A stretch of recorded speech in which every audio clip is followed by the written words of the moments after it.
Minnesota. Thank you, Mr. President. Thank you, Senator Schumer, for your leadership and your work and your words today.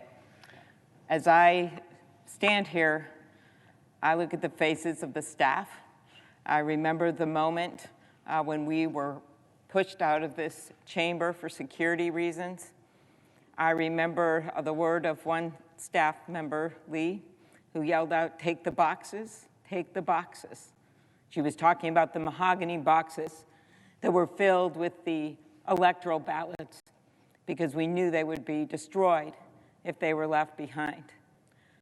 I remember my own staff, one of them is here today, hearing their stories of being in a closet, hiding in a closet with only forks that happened to be next door to protect themselves, right next to the doors where the insurrectionists had invaded.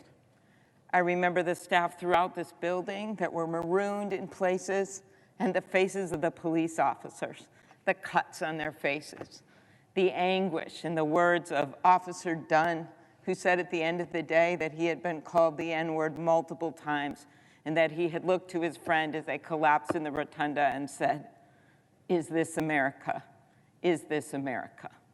The haunting words of the police officer on the police radio that was heard broadcast in the middle of the whole thing, "Is there a plan? Is there a plan?"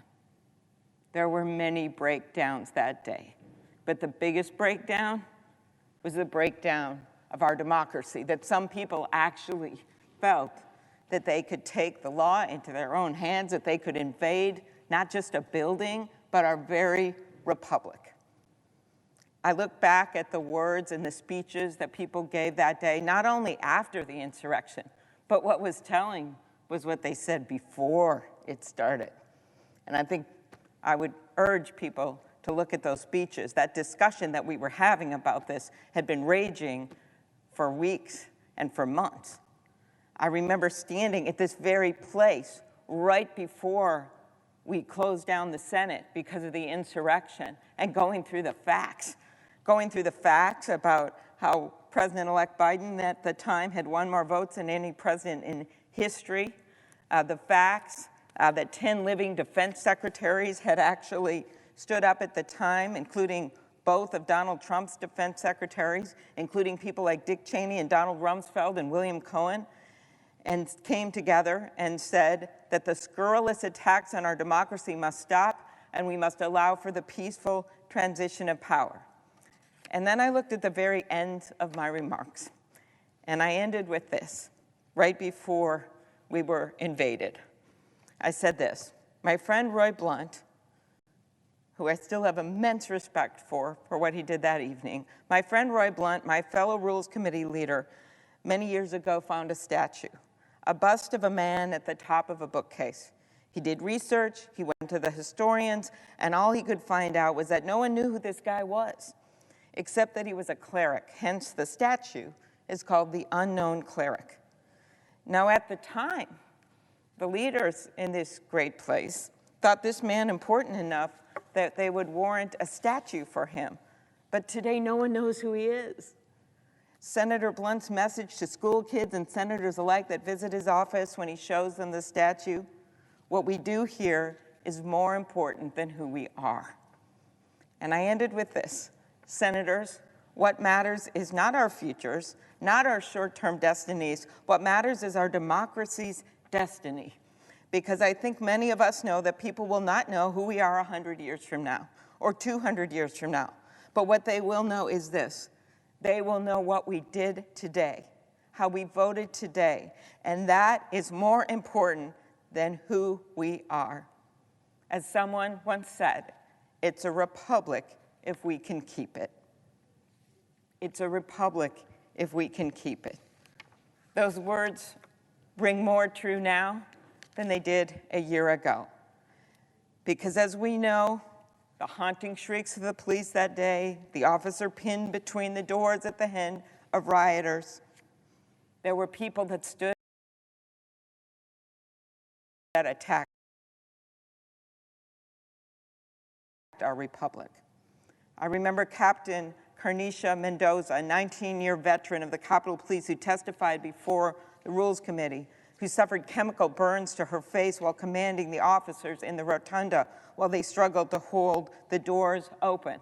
Or who can forget Officer Eugene Goodman, who after saving Senator Romney from walking directly into the mob, ran by himself to take on a group of rioters with his baton and then diverted that mob away from the Senate chamber, allowing us to safely depart. Mr. President, who can forget the image right there where you sit on that dais of the insurrectionists rifling through papers on people's desks, opening up their offices and desks. Tragically, 5 officers who reported for duty have since passed away. 5 officers. You wonder why you see sad faces today on many people in this building who were their friends. Capitol Police Officer Brian Sicknick, who died the day after the attack. 4 other officers died in the days and months that followed. Capitol Police Officer Howard Liebengood, D.C. Metropolitan Police Officers Jeffrey Smith, Gunther Hishida, and Kyle DeFreitag. Many more suffered physical injuries and even more sustained emotional trauma from the events of that day. And we also remember, of course, Officer Billy Evans, who tragically died doing his job at his post in April. Recognizing the sacrifice of those heroes to defend our democracy is the least we can do. Senator Blunt and I led legislation with the support of our leaders, honoring those who protected the Capitol on January 6th with the Congressional Gold Medal. It was an honor to stand with officers and their families in August as President Biden signed this bill into law. We have made many, many improvements to the security of the Capitol. I think it's very important for staff and officers alike and those who work there to know that. I want to thank Senator Schumer for his work in installing a new Sergeant-at-Arms, Karen Gibson, for the Senate. We have General Walker over in the House, and we have a new police chief, Chief Manger, who did an excellent job yesterday in describing the changes. We know there are many challenges ahead. Last but not least is that we do not have enough police officers right now to fill vacancies. So people are working double shifts, they're working vacations, they're canceling vacations. We have over 400 openings, an experience that many police departments throughout the country have right now, but one that is very important, and the chief has committed to fill those vacancies. But what have we done? The progress? Well, we have, 1, gotten the new personnel in. 2, we have passed a law in this chamber and signed into law by President Biden that makes it easier for the chief to call in the National Guard in a case of emergency.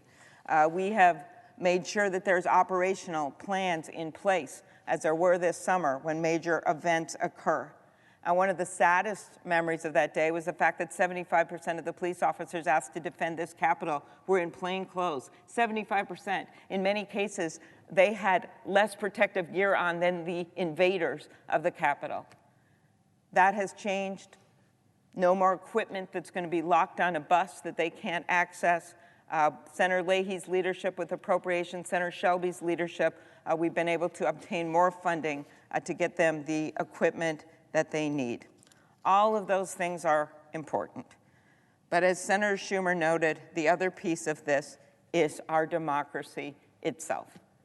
And that means getting to the bottom of what happened. Something is happening right now with the House Select Committee that is working to get the facts. And we would have loved to have an independent commission like the 9/11 Commission to do that, but they are doing that work over in the House. Yesterday, we heard from Attorney General Garland, who pledged to look at this at every level and to go where the facts will lead. Those were his words. Accountability at every level for what happened here is key. And it is the largest investigation we've seen in the history of America. Over 700 people that have been charged.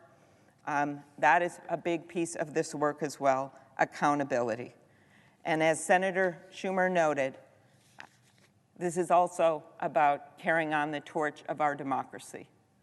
The voting rights legislation that we are working on right now couldn't be more important, because what was not accomplished with bear spray and bayonets has now been passed on to others to passed bills, as we've seen in Wisconsin, where a bill actually passed that would have allowed for only one ballot drop-off box in the entire city of Milwaukee.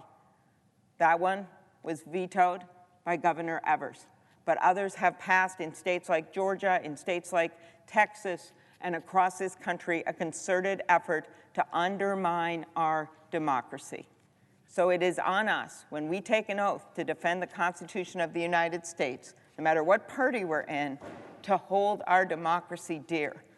It is a precious, precious thing, and it is very fragile, and it is in our hands to protect, just as our police officers protected it on January 6th. When you've got 9,600 threats against members of Congress, double what it has ever been in the past, that's not a small thing. That is January 6th continued. When you have election officials that have to leave their posts because, in the words of the election official from the city of Philadelphia, that his own family was threatened, their names, their addresses, their house put out on the internet. Katie Hobbs, Secretary of State in Arizona, receiving a voicemail saying, "I'm a hunter, and I think you should be hunted." People in rural areas that are elected officials that cannot have the kind of security that people may have in this building. That's January 6th continued, and we cannot forget our duty going forward. I will end with that image that I will always cherish, and the hope that democracy will prevail at 3:30 in the morning when Senator Blunt and I and Vice President Pence took that long walk over to the House with the two young women with the mahogany box filled with the last of the electoral ballots up through Wyoming. There was broken glass on all sides. There was spray paint on statues. It was the same walk we had taken in the morning, which had been so joyful, the celebration of our democracy, so ceremonial. And there we were, the last ones left, taking that walk into the House chambers where we finished our job. So when I look back at that day, that is the lasting image, that in the end, democracy prevailed, that in 2 weeks later, there we were under that beautiful blue sky with leaders of both parties on that inaugural stage saying that, yes, our democracy stood tall. It brushed itself off, and we move forward as one nation under God with liberty and justice for all, as we always do. And that is a spirit with which we must go forward in the coming weeks as we debate the importance of keeping that democracy strong with election laws, that we continue to improve the security in this Capitol, and that we hold the people that did this, not just to us, not just to this building, but to our very republic, accountable for what they did. Thank you, Mr. President, and I yield the floor. Mr. President. The senior senator from Vermont. Thank you, Mr. President.